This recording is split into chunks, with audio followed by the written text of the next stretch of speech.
করে জানিয়ে দিতে চাই, আমাদের ভূখণ্ডের সিদ্ধান্ত 1947 হয়েছে, 1971 হয়েছে, 2024 হয়েছে।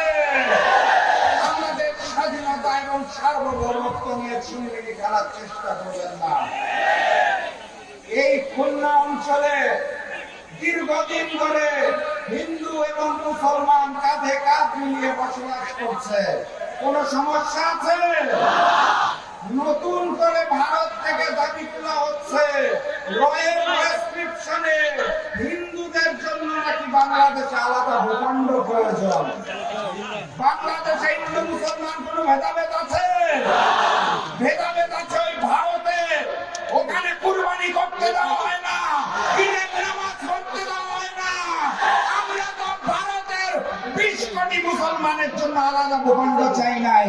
চট্টগ্রাম বিভাগ নিয়ে আগে থেকে ষড়যন্ত্র চলছে, নতুন করে এখন রংপুর বিভাগ নিয়েও তারা ষড়যন্ত্র করতে চায়।